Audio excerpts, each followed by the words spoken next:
بسم اللہ الرحمن الرحیم۔ السلام علیکم، ویلکم ٹو مہم کہانی۔ آپ میں سے جس نے ابھی تک چینل کو سبسکرائب نہیں کیا وہ چینل کو سبسکرائب کر دیجئے، ناول کو لائک ضرور کر دیا کیجئے۔ چلتے ہیں ناول کی طرف۔ داد جان کا غصہ 7ویں آسمان پر پہنچ گیا تھا۔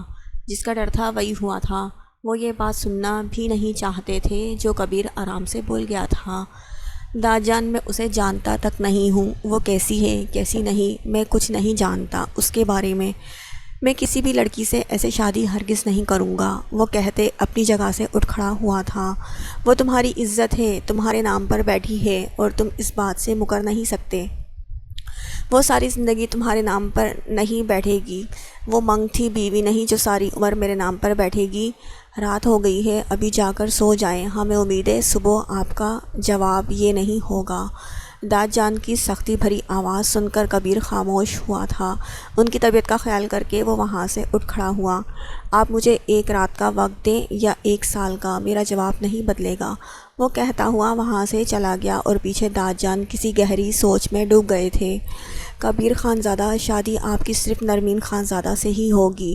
وہ غصے میں بھرا اپنے کمرے میں آیا تھا۔ ایسا نہیں ہو سکتا، میں جس لڑکی کو جانتا تک نہیں اس سے شادی کر لوں۔ سوچ سوچ کر اس کی دماغ کی نسیں پھول چکی تھیں کہ اتنے میں اس کا موبائل بجا۔ کیسا ہے یار، کہاں غائب ہے؟ تو نے تو جا کر کال بھی نہیں کی۔ بس یار یہاں آ کر تھوڑا مصروف ہو گیا تھا۔ ہاں، کہیں وہی تجھے تیری منگ پسند تو نہیں آ گئی جو دوستوں کو بھول گیا۔ ارحم اور عرش نے شوخیاں جھاڑی۔ کبیر کی آنکھوں کے سامنے تھوڑی دیر پہلے کا منظر آیا۔ اس کی بھیگی بھیگی آنکھیں، خوبصورت آواز، اس کے دل نے کہیں سے آواز دی تھی کہ کبیر خانزادہ، تم نے جتنا کہیں بھی جانا ہے وہ ایک سحر ہے، تمہیں اگر پورا جان بیٹھے تو ہوش نہ گنوا بیٹھو۔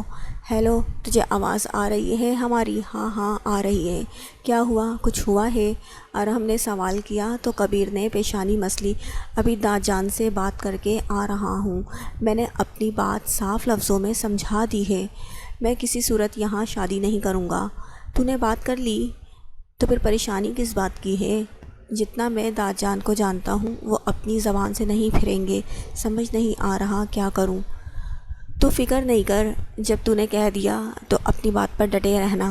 کبیر کی پریشانی بھری آواز سن کر عرش نے اپنا مشورہ دیا۔ تو ایک بار دیکھ لے، جان لے، کیا پتہ جیسا تو سوچ رہا ہے وہ ویسی نہیں ہو۔ ارحم نے کچھ سوچ کر کہا۔ کیسی بات کر رہا ہے ارحم؟ وہ گاؤں میں رہتی ہے، ہوگی کوئی گنوار سی، ان پڑھ سی، عجیب سا اس کا کوئی ڈریسنگ سینس ہوگا، رنگ برنگی میک اپ میں نہاتی ہوگی، گاؤں کی لڑکیاں اسی ٹائپ کی ہوتی ہیں۔ کبیر کے سامنے وہ منظر لہرایا جب اس نے نرمین کو پہلی بار دیکھا تھا۔ سادہ سے فراک بالکل اس کی آنکھوں کی طرح اور چوڑی دار پاجامہ پہنے، سر پر دوپٹہ لیے ڈھکے فیس سے 2 آنکھیں بے اختیار اس کے سامنے آئی تھی۔ نہیں، وہ ایسی نہیں ہے، وہ بہت، اتنا کہتے اسے ہوش آیا اور سر جھٹکا۔ یہ اسے کیا ہو رہا تھا؟ میرا مطلب ہے وہ چہرہ چھپاتی ہے، شاید پردہ کرتی ہے۔ میں نے اسے جب بھی دیکھا ہے وہ چہرہ ڈھک کر ہی میرے سامنے آتی ہے۔ کبیر نے بتایا تو وہ دونوں سوچ میں پڑ گئے۔ ہو سکتا ہے اس کا چہرہ خراب ہو تبھی وہ چہرہ ڈھکتی ہو۔ عرش نے ہمیشہ کی طرح اپنی کم عقلی کا مظاہرہ کیا تھا۔ ارحم نے اپنا سر پیٹا اور کبیر نے اپنے سامنے دیوار کو ایسے گھورا جیسے وہ عرش ہی ہو۔ ارحم نے اس کی کمر پر گھوسا جڑا۔ بکواس مت کر، لیکن اس کی آنکھیں بہت خوبصورت ہیں۔ کبیر کے بے اختیاری میں کہے گئے الفاظ سے ارحم اور عرش کو چپ لگ گئی۔ تو یار یہاں بھی وہ املی تھی، تیرے پیچھے پاگل تھی، اس کی آنکھیں بھی کتنی حسین تھی، بلکہ وہ تو پوری حسینہ تھی سر سے پیر تک۔ اسے تو نے کبھی نہیں کہا ایسا؟ تو اس حجابی میڈم کی صرف آنکھیں دیکھ کر اس کی تعریف کر رہا ہے، اپنا اصول بھول گیا کیا؟ کبیر خانزادہ کے علاوہ کوئی تعریف کے لائق نہیں ہے۔ مجھے لگتا ہے عرش تیرے پرسنل دشمنی ہے حجابی میڈم کے ساتھ، ارحم نے چڑھ کر کہا تو عرش نے ایسے سر ہلایا جیسے واقعی وہ اس کے پیسے چرا کر بھاگی ہو۔ کبیر خانزادہ خاموش کھڑا کسی سوچ میں گم ان کی باتیں سن رہا تھا۔ واقعی وہ تو اپنے علاوہ کسی کو تعریف کے قابل نہیں سمجھتا تھا۔ اس نے اپنا سر جھٹکا اور واپس اپنی ٹیون میں آیا۔ تو صحیح کہہ رہا ہے عرش، میں زیادہ سوچ رہا ہوں، لیکن اپنے فیصلے سے ہرگز بھی پیچھے نہیں ہٹوں گا میں۔ ارحم خاموش کھڑا تھا، وہ اس نظریے سے نہیں سوچ رہا تھا جس سے کبیر اور عائش سوچ رہے تھے۔ وہ خاموش تھا کہ آگے کیا ہونا ہے۔ نرمین اپنے کمرے میں آ کر بیٹھی، اس کے ہاتھ پاؤں ٹھنڈے پڑ رہے تھے۔ ہاں وہ وہی تھا، لیکن اسے کیا ہوا تھا؟ وہ اس کے اتنا قریب آیا تھا، یہ سوچ ہی اسے چھو رہی تھی۔ اس نے ماتھے سے پسینہ صاف کیا اور واش روم فریش ہونے چلی گئی۔ جب وہ سونے کے لیے لیٹی تو آنکھوں کے سامنے پھر وہی منظر لہرایا۔ یہ کیا کہا تھا اس نے؟ یقیناً وہ ترکش زبان تھی، لیکن نرمین اس زبان سے واقف نہیں تھی۔ اسے گھبراہٹ ہو رہی تھی، شدید گھبراہٹ۔ وہ سونے کی کوشش کرنے لگی، لیکن نیند اس سے کوسوں دور تھی۔ کیا واقعی کبیر خانزادہ وہ شادی کے لیے راضی نہیں ہے؟ یہ بات سوچتے اس کے چہرے پر خوبصورت سی مسکان آئی تھی۔ وہ اس بات سے ناواقف تھی کہ آگے اس عشق نے اس سے کئی امتحان لینے ہیں، اور بے شک خدا جس سے محبت کرتا ہے اس سے امتحان بھی لیتا ہے، اور وہ تو اللہ کے محبوب بندی تھی۔ اس کی زندگی میں آگے کتنے امتحان تھے، اس سے ناواقف تھی۔ صبح 7 بجے وہ باہر سے واک کر کے واپس آ رہا تھا۔ نیوی بلو ٹریک سوٹ میں وہ واقعی مبہوت کرنے کی حد تک ہینڈسم لگ رہا تھا۔ حویلی میں داخل ہوتے اس کا رخ اپنے کمرے کی طرف تھا کہ پیچھے سے اسے برہان خانزادہ کی آواز سنائی دی، کبیر! جی بابا۔ وہ پیچھے پلٹا تو وہ اسی سے مخاطب تھے۔ ہمیں تم سے کچھ بات کرنی ہے، ناشتے کے بعد فریش ہو کر ملاقات کرے گا ہم سے؟ ٹھیک ہے بابا۔ ناشتے کے بعد فردان اور کبیر برہان خانزادہ کے سامنے بیٹھے تھے۔ ہم نے ایک فیصلہ کیا ہے اور ہمیں یقین ہے کہ ہماری اولاد اس بات سے انکار نہیں کرے گی۔ فردان اور کبیر نے ایک نظر ایک دوسرے کی طرف دیکھا اور پھر اپنے باپ کی طرف نظریں کی۔ ہم چاہتے ہیں آپ دونوں کی شادی اب ہو جانی چاہیے، اور اسرا کا فی الحال صرف نکاح۔ فردان، کیا آپ کو ہماری بات پہ کوئی اعتراض تو نہیں؟ اس کی آنکھوں میں رحمہ خانزادہ کا سراپا لہرایا اور آنکھوں میں چمک ابھری۔ نہیں بابا، آپ کا حکم سر آنکھوں پر۔ خوش رہو بیٹا۔ برہان خانزادہ نے خوش ہو کر بیٹے کے کندھے کو تھپکا۔ لیکن بابا، اسرا ابھی چھوٹی ہے، اس کا نکاح اتنی جلدی؟ کبیر نے کہا تو فردان نے بھی اس بات میں سر ہلایا۔ جی بابا، اس کے لیے یہ بہت جلدی ہے۔ آپ لوگ ٹھیک کہہ رہے ہیں، لیکن ہم فی الحال صرف نکاح کریں گے، اس کی رخصتی بعد میں ہو جائے گی۔ تو کبیر اور فردان نے سر اس بات میں ہلایا۔ کبیر، آپ کو کوئی اعتراض؟ وہ خاموشی سے برہان خانزادہ کے چہرے کو دیکھ رہا تھا کہ ان کے سوال پر ہوش میں آیا۔ بابا، وہ میں کیا ہوا کبیر؟ کوئی پریشانی ہے؟ فردان نے بھی چہرے کا رخ کبیر کی طرف کیا۔ کبیر نے آج بات کرنے کا فیصلہ کر لیا تھا۔ وہ کسی حال میں یہ شادی نہیں کرنا چاہتا تھا۔ بابا، میں اس لڑکی سے شادی نہیں کر سکتا جسے میں نے دیکھا تک نہیں کبھی، میں اس کو جانتا تک نہیں۔ فردان کے ماتھے پر بلوں کا جال بچھا اور برہان خانزادہ کی آنکھوں میں ناسمجھی کی رمق ابھری۔ لالا، کیسی باتیں کر رہے ہیں آپ؟ نرمین پردہ کرتی ہے اور یہ بات سب جانتے ہیں۔ کبیر کے خیال میں پھر اس کا سراپا لہرایا، وہ ڈھکا چھپا چہرہ اور وہ 2 آنکھیں۔ اس کے دل نے سرگوشی کی تھی کہ وہ شاید غلط کر رہا ہے، لیکن اس کے انا نے پھر سے اسے ویسا ہی بنا ڈالا۔ مجھے اس کے پردے سے کوئی مسئلہ نہیں ہے جس سے میں کوئی اعتراض کروں شادی کے لیے۔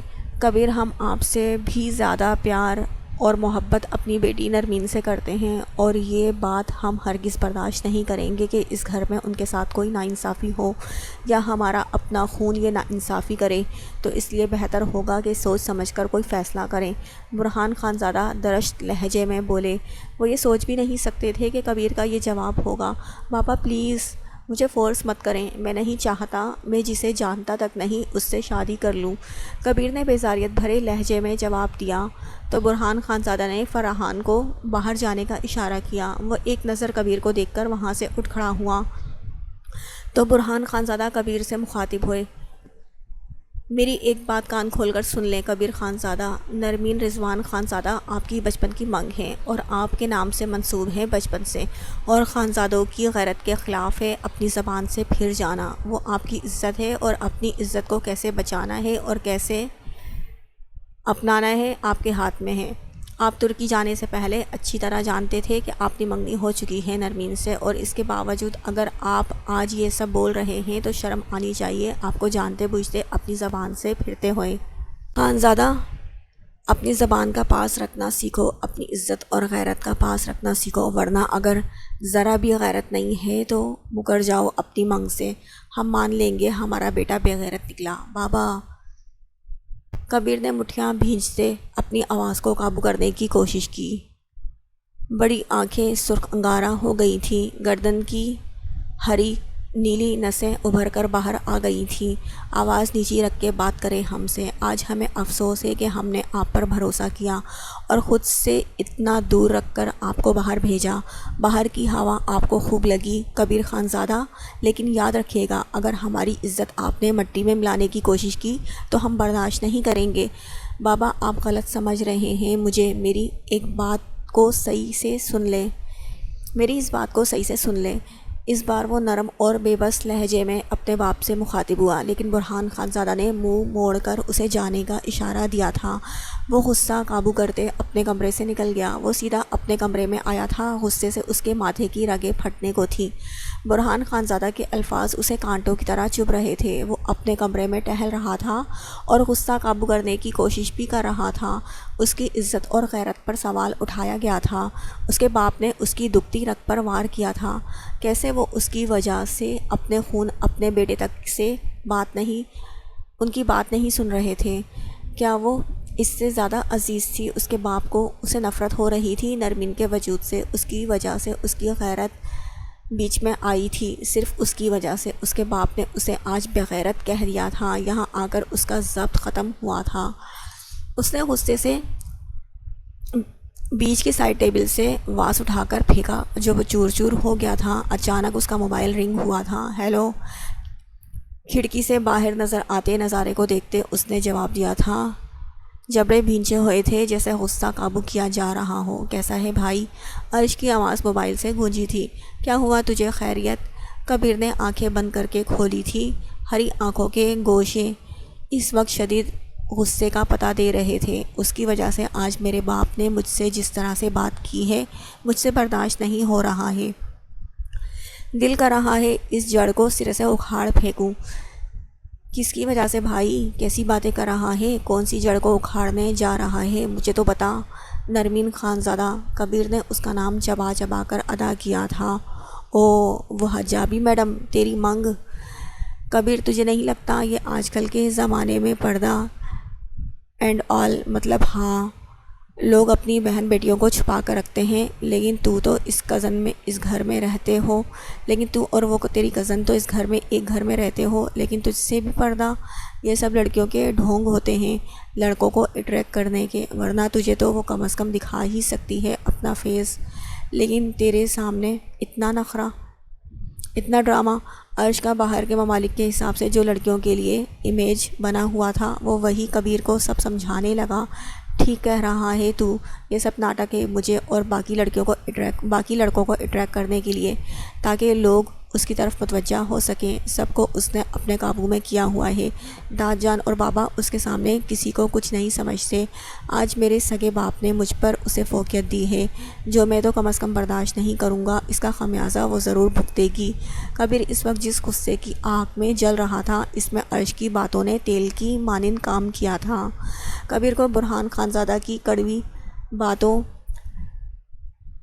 کے سوا کچھ یاد نہیں تھا۔ وہ باتیں سوچ سوچ کر اس کا خون جلا رہی تھی۔ اس کی عزت اور غیرت پر بات آئی تھی اور اب وہ اس سے پیچھے نہیں ہٹ سکتا تھا۔ اب وہ اس سے شادی کیے بغیر پیچھے نہیں ہٹ سکتا تھا۔ شاز اور فاز اپنی آپی کے پاس بھاگے آئے تھے جو انہیں سب سے پیاری تھی۔ اس گھر میں سب سے زیادہ پیار بچپن سے انہیں نرمین نے ہی کیا تھا اور نرمین کے وہ بے حد قریب تھے۔ رائمہ اور اسرا جو پہلے سے نرمین کے کمرے میں ڈیرا جما کر بیٹھی تھی، شاز اور فاز کے آتے ہی منہ کے زاویے بگاڑے تھے۔ ان کا سب کا زیادہ تر وقت اس کے کمرے میں ہی گزرتا تھا۔ تم دونوں کیوں آ جاتے ہو ہمارے پیچھے پیچھے؟ لڑکیوں کو کبھی اکیلا بھی چھوڑ دیا کرو۔ اسرا نے منہ چڑھاتے ہوئے کہا۔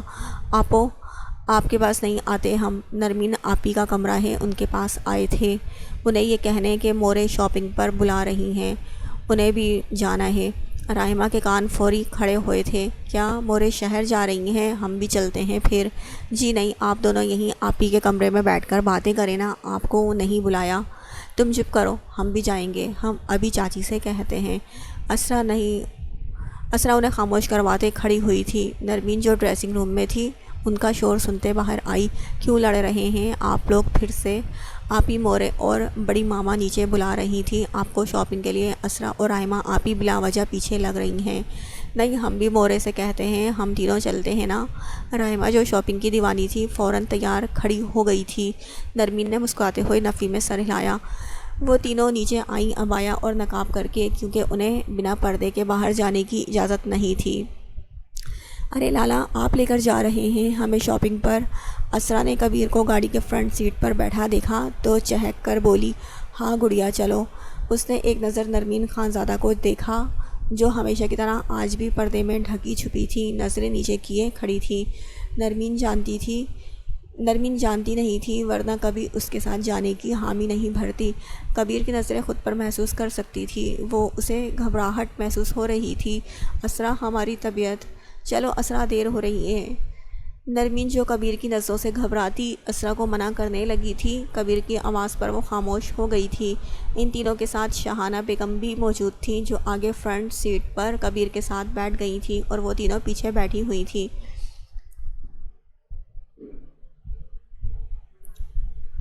مرر کی سائڈ پہ اسرا اور رحمہ بیٹھی تھی اور نرمین ان کے درمیان۔ کبیر کار اسٹارٹ کرنے سے پہلے مرر اپنی طرف سیٹ کیا جس میں نرمین کا عکس بھی اس مرر میں آسانی سے واضح ہو سکتا تھا۔ وہ سرد نظروں سے اسے دیکھ رہا تھا۔ صبح کی باتیں اس کے دماغ میں گھوم رہی تھی جس کو وہ اتنی آسانی سے بھلا نہیں سکتا تھا۔ کبیر کی نظریں مرر کے اس پار نرمین پر ہی تھی۔ نرمین کی نظریں اٹھی تو کبیر جو سرد نظروں سے اسے دیکھ رہا تھا خود بخود اس کی نظروں میں نرمی کا عنصر شامل ہو گیا۔ وہ مبہوت ہو کر اسے دیکھنے لگا بنا پلکیں جھپکائے۔ نرمین نے اگلے لمحے نظریں نیچے کی تو کبیر کو ہوش آیا۔ وہ اس کی آنکھوں میں ہمیشہ گم ہو جاتا تھا۔ یہ نہیں تھا، اسے یقین تھا کہ کچھ غلط کروا کر ہی یہ آنکھیں چھوڑیں گی۔ اپنا سر جھٹکتے کار اسٹارٹ کی تھی۔ نرمین کا دل زور زور سے دھڑک رہا تھا۔ اس کا دل کہہ رہا تھا کچھ صحیح نہیں ہے، ضرور کچھ غلط ہونے والا ہے۔ اسمارا خانزادہ کے شوہر اور زرغام خانزادہ کے والد اسماعیل خانزادہ نے زرغام کو اپنے کمرے میں بلایا تھا جو ابھی باہر سے واپس آیا تھا۔ جی بابا، آپ نے مجھے بلایا؟ ہاں بیٹا بیٹھو، خان حویلی گئے تھے کل ہم۔ اسماعیل خانزادہ نے اپنی بات کا آغاز کیا۔ وہاں برہان لالا اور داجی سے ہماری بات ہوئی تھی۔ کبیر اب آ گیا ہے تو ان کا کہنا ہے کبیر اور فردان کی شادی کر دی جائے اور اس کے ساتھ ہی آپ کا اور اسرا بیٹی کا نکاح بھی۔ زرغام جو اس بات کی قطعی توقع نہیں رکھتا تھا، یہ سن کر اس کی نسیں ابھری۔ اسے پتہ تھا اب کبیر کے آنے کے بعد یہ سب ضرور ہوگا، لیکن ابھی اسے یہ نہیں یقین تھا۔ زرغام، ہم آپ سے کچھ کہہ رہے ہیں بیٹا۔ جی بابا، ہم سن رہے ہیں۔ تو بتائیں بیٹا، آپ کیا چاہتے ہیں، آپ کی کیا رائے ہے اس بارے میں؟ زرغام خاموش رہا، لیکن پھر کچھ سوچتے اس نے کہا، میں راضی ہوں بابا، آپ میری رضامندی دے دیں۔ وہ خاموشی سے اٹھتا اپنے کمرے کی طرف چلا گیا۔ زرغام خانزادہ کے دماغ میں کیا چل رہا تھا یہ اس کے سوا کوئی نہیں جانتا تھا۔ نہیں کبیر خانزادہ، نہیں، ہر چیز جو مجھے چاہیے ہو وہ تمہیں نہیں مل سکتی۔ تم کیسے سب آسانی سے حاصل کر لیتے ہو، کیسے بن مانگے سب تمہاری جھولی میں آ گرتا ہے، کیسے تم ہر اس نعمت تک پہنچ جاتے ہو جہاں تک جانے کے لیے میں جتن کر رہا ہوتا ہوں۔ نہیں، اب نہیں، بس بہت ہوا۔ زرغام خانزادہ کسی کا غلام نہیں ہے۔ خوشی تمہیں حاصل نہیں ہوگی بلڈی کزن۔ وہ جب سے روم میں آیا تھا کمرے کا حشر بگاڑ چکا تھا۔ بھوری آنکھیں خون اگل رہی تھی، سانسیں پھولی ہوئی تھی۔ وہ ہذیانی کیفیت میں بڑبڑا رہا تھا۔ اسے کبیر خانزادہ سے نفرت ہو رہی تھی جو اس کی ہر خوشی پر سانپ بن کر بیٹھ جاتا تھا۔ خوشی بھی، وہ جو بھلائے نہ بھولے نرمین خانزادہ۔ ہر رات اسے سوچ کر آنکھیں بند کی تھی اور ہر صبح آنکھیں کھولنے سے پہلے جو چہرہ اس کی آنکھوں میں آتا وہ نرمین خانزادہ کا تھا۔ وہ جانتا تھا وہ اس پر کوئی حق نہیں رکھتا، لیکن یہ دل کیوں نہیں مان رہا تھا؟ وہ جانتا تھا کوئی اور اس کے حصے میں ہے، لیکن اس کے بارے میں اس نے کبھی نہیں سوچا تھا۔ اس نے تو اسرا خانزادہ کو کبھی غور سے بھی نہ دیکھا تھا۔ اس کے دل میں آگ لگی ہوئی تھی جو وہ کیسے بجھاتا یہ وہی جانتا تھا، اور اب اس آگ کی لپیٹ میں وہ کس کس کے وجود کو لیتا اس سے وہ خود بھی ناواقف تھا۔ حسد بہت بری شے ہے، انسان اس چیز کی قدر کبھی نہیں کرتا جو انجانے میں اس کی جھولی میں بن مانگے ڈال دی گئی ہو۔ اسے وہی چیز پسند آتی ہے جو کسی دوسرے کے حصے میں ہو، اور حسد کی آگ میں جلتے وہ خود بھی برباد ہوتا ہے اور اپنے سے جڑے ہر رشتے کو بھی تباہی کے دہانے پر لا کھڑا کرتا ہے۔ گاڑی شہر کے بڑے مال کے باہر آ کر رکی تھی۔ نرمین کا سارا سفر الجھن میں گزرا تھا۔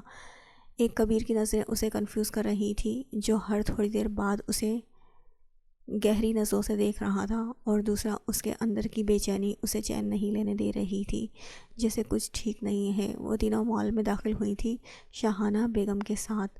کبیر گاڑی پارک کر کے آیا۔ مال میں آنے جانے والی لڑکیاں مبہوت ہو کر اس شہزادے کو دیکھ رہی تھی جو بلیک جینز پر وائٹ ٹی شرٹ پہنے، اس پر لیدر کی بلیک جیکٹ پہنے سب سے بے خبر مغرورانہ چال چل رہا تھا۔ وہ اچھی طرح جانتا تھا کہ آگے پیچھے کئی لڑکیاں اسے دیکھ رہی ہیں۔ وہ اپنی مبہوت کر دینے والی شخصیت سے اچھی طرح واقف تھا۔ وہ مضبوط قدم اٹھاتا اسرا کے برابر آیا تھا، راحمہ، نرمین اور شاہانہ بیگم ساتھ، جبکہ اسرا اکیلے چلتی اپنے لیے کچھ خوبصورت تلاش کرنے میں مگن تھی۔ لالا، میں آج آپ کی جیب اچھی طرح سے خالی کروانے والی ہوں۔ بالکل گڑیا، تم پورا مال خرید لو، تمہارے سامنے سب کچھ ہے، تمہارے سامنے کچھ بھی نہیں یہ سب چیزیں۔ کبیر لالا تھوڑا ہلکا ہاتھ رکھے گا، آپ نے تو پیار میں کہہ دیا، لیکن یہ میڈم آپ کا بالکل خیال نہیں کریں گی، سچ میں آپ کو کنگال کر دیں گی۔ راحمہ ان کے پاس آ کر کبیر کے مہربانی پر اسے وارن کرنے والے انداز میں بولی۔ کبیر ہلکا سا کہا لگاتے پیچھے مڑ کر ایک نظر نرمین کو دیکھنے لگا جو شاہانہ بیگم سے ہی کچھ کہہ رہی تھی، لیکن اس کے کان کچھ بھی سننے سے قاصر تھے۔ اس نے چہرہ موڑا اور اسرا راحمہ کو لیے ایک شاپ میں داخل ہوا تو نرمین اور شاہانہ بیگم اس کے پیچھے پیچھے اندر آئیں۔ خوش آمدید سر، میں آپ کی کیسی مدد کر سکتی ہوں؟ ویلکم سر، ہاؤ میں آئی ہیلپ یو؟ سامنے بلیک پینٹ شرٹ میں کھڑی ہیلپر کبیر سے مخاطب ہوئی۔ کیا آپ مجھے خوبصورت مشرقی لباس دکھا سکتی ہیں؟ Yes please, can you show me some beautiful western dresses? جی بالکل، آئیں میڈم، شور، کم میم۔ وہ اسرا اور راحمہ کو اپنے ساتھ لیے خوبصورت سے لباس دکھانے لگی۔ نرمین خود ہی ہینگ ہوئی ڈریس دیکھنے لگی اور شاہانہ بیگم اسرا اور راحمہ کے پاس گئیں جو ایک دوسرے سے لڑ رہی تھیں۔ میں بڑی ہوں اس لیے میں لوں گی یہ ڈریس، راحمہ بولی تو اسرا نے غصے سے ناک چڑھائی۔ یہ کوئی بات نہیں ہوئی، اس ڈریس پر پہلی نظر میری پڑی تھی۔ میڈم پلیز، یہ ڈریس آپ دونوں کو مل جائے گا، لڑیں مت۔ وہ ہیلپر پریشانی سے ان کے چہرے کو دیکھنے لگی۔ کبیر نے انہیں دیکھ کر نفی میں سر ہلایا اور پیچھے مڑ کر دیکھا جہاں نرمین ڈریس ہاتھ میں لیے ادھر ادھر دیکھ رہی تھی۔ وہ اس کے پیچھے جا کھڑا ہوا۔ جہاں نرمین نے پلٹ کر دیکھا تو اس کے بالکل پیچھے 2 قدم کے فاصلے پر کبیر کھڑا تھا۔ وہ گھبرا کر پلٹی تو اسرا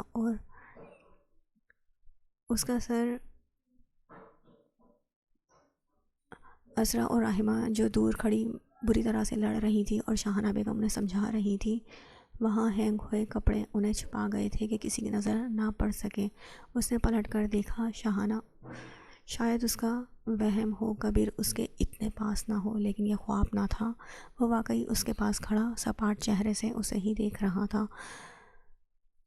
اس کی گھبرائی ہوئی بڑی بڑی آنکھیں جو ڈر سے مزید پھیلی ہوئی تھیں، کوئی کبیر سے پوچھتا وہ کتنی دلکش لگ رہی تھی۔ اس نے ایک قدم اور آگے بڑھایا تو نرمین کو گھبراہٹ ہونے لگی۔ کبیر اس کی آنکھوں میں گم تھا کہ اسے صبح کا منظر یاد آیا تو اس کی نظروں میں جو نرم تاثر تھا وہ خود بخود سخت ہو گیا۔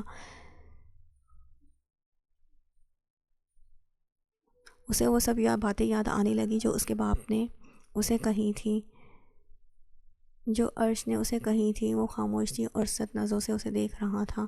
نرمین اس کی ہری آنکھوں میں غصہ، وحشت، ضبط، جبڑے بھیجتا سب کچھ دیکھ سکتی تھی۔ اس کے ہاتھوں میں لرزش پیدا ہوئی تھی۔ یہ سب لڑکیوں کے ڈھونگ ہوتے ہیں، لڑکوں کو اٹریکٹ کرنے کے، ورنہ تجھے تو وہ کم از کم دکھا ہی سکتی ہے اپنا چہرہ، لیکن تیرے سامنے بھی اتنا نخرہ۔ اس کے کانوں میں عرش کے الفاظ گونجے تھے۔ کیا وہ واقعی پردہ کرتی تھی یا سچ میں وہ اس کے سامنے ڈھونگ کر رہی تھی؟ اس نے سامنے کھڑی لڑکی کو آزمانا چاہا تھا، اس کا حق تھا، آخر کو وہ اس کی منگ تھی، پھر زبردستی کی ہی صحیح۔ نرمین نے اس کی سائیڈ سے جانا چاہا تو کبیر نے ایک ہاتھ اس کے سامنے دیوار پر رکھ دیا۔ اس نے گھبرا کر دوسری طرف جانا چاہا تو کبیر نے پھر اپنا ہاتھ رکھتے اسے حصار میں لیا۔ نرمین کی آنکھوں میں ڈر اور آنسوؤں کے باعث چمک وہ بخوبی دیکھ سکتا تھا، لیکن آج وہ ان آنکھوں میں خود کو گم نہیں ہونے دے سکتا تھا۔ اسی مقصد کے تحت تو وہ سب کو شاپنگ پر لایا تھا، تاکہ وہ اس لڑکی سے مل سکے جو اس کے گھر میں ہوتے ہوئے کہاں ہوتی تھی وہ نہیں جانتا تھا۔ ہمیں جانے دے پلیز، نرمین نے نم ہلکی آواز میں اس سے کہا تو وہ خاموش آنکھوں سے اسے دیکھنے لگا۔ اتنی خوبصورت آواز، کیا وہ لڑکی پوری کی پوری کوئی سحر تھی؟ پہلے حسین آنکھیں، اس پر یہ دھیما نرم لہجہ اور شیریں آواز۔ اس رات کبیر ہوش میں نہیں تھا، لیکن آج وہ اپنے ہوش و حواس کا دامن تھامے اس کے سامنے کھڑا تھا۔ کبیر نے اپنی آنکھوں کو قابو کیا۔ اپنے چہرے سے نقاب اتارو، کبیر نے اپنے چہرے پر بیزاری لاتے اس سے کہا، جبکہ دل میں حشر برپا تھا۔ اس نے نرمین کی آنکھوں میں دیکھا جو اس کے الفاظ سنتے بے یقینی سے اسے دیکھ رہی تھی۔ یہ کیا کہہ رہا تھا؟ نرمین چاہ کر بھی سمجھنا نہیں چاہتی تھی کہ یہ کیا کہہ رہے ہیں آپ۔ ہمیں جانے دیں پلیز، کوئی دیکھ لے گا، نرمین نے روتے ہوئے اس سے کہا تو وہ غصہ بھری نگاہیں اس کی نگاہوں میں ڈالے کھڑا رہا۔ کیا میں اس گریز کی وجہ جان سکتا ہوں؟ امید ہے آپ کو ہمارے بیچ رشتے کا علم ہوگا، پھر یہ گریز کیوں؟ میں آپ کا چہرہ دیکھنا چاہتا ہوں، نقاب ہٹائیں۔ ہمیں آپ کے کوئی بات سمجھ نہیں آ رہی، آپ سے کوئی بات نہیں کرنی، پلیز آپ جائیں یہاں سے۔ اور ہاں، ہم نقاب نہیں ہٹائیں گے چاہے کچھ ہو جائے۔ کبیر کا تو دماغ ہی گھوم گیا تھا۔ میں جانتا ہوں تم جیسی لڑکیاں مردوں کو اٹریکٹ کرنے کے لیے یہ سب کرتی ہیں، میں تو تمہارا منگیتر ہوں، گھر میں ہماری شادی کا ذکر چل رہا ہے تو میرے سامنے یہ ناٹک بیکار ہے۔ کیا اور بھی کسی کو نقاب کی آڑ میں اٹریکٹ کرنا چاہتی ہو؟ نرمین ساکھ نسوں سے اس کے الفاظ سن رہی تھی۔ وہ کیا بول رہا تھا؟ کیا وہ اسے مردوں کی توجہ حاصل کرنے والی لڑکی سمجھ رہا تھا؟ اس کا دل دماغ سے لڑ رہا تھا کہ نہیں، ایسا نہیں ہے، وہ شاید کچھ اور کہنا چاہ رہا ہے۔ دل نے تو ہمیشہ محبوب کی غلطیوں پر پردہ ڈالا ہے، تو اب کیسے نہ ڈالتا؟ کبیر نرمین کی ساکھ نسوں کو دیکھ کر اس کے کان کے قریب جھکا۔ اگر تم چاہو تو میں کسی کو نہیں بتاؤں گا کہ تم مجھے اپنا چہرہ دکھا چکی ہو۔ وہ چہرے پر طنزیہ مسکراہٹ سجائے اس کے چہرے کو دیکھ رہا تھا جو بے یقینی کی کیفیت میں کھڑی تھی۔ اس کی آنکھ سے ایک آنسو ٹوٹ کر گرا تھا جو کب سے اس کے سامنے منتیں کر رہی تھی، اب خاموش و جامد کھڑی اسے دیکھ رہی تھی۔ کبیر کے دل نے خود کو ملامت کی تھی، اس کی آنکھوں میں بے یقینی دیکھے، لیکن وہ تو عادی تھا دوسروں کو آزمانے کا، چاہے اس سے سامنے والے کا دل ٹوٹے یا وہ انگاروں پر لوٹے۔ اس سے کبیر خانزادہ کو کوئی غرض نہ تھا، وہ لوگوں کو آزمائے بغیر اپنی زندگی میں شامل کرنا بے وقوفی سمجھتا تھا جو کسی حد تک اس کی زندگی تباہ کر سکتا تھا۔ اس بات سے وہ جلد آشنا ہونے والا تھا۔ ہم اپنا چہرہ آپ کو نہیں دکھا سکتے، جانے دیں ہمیں۔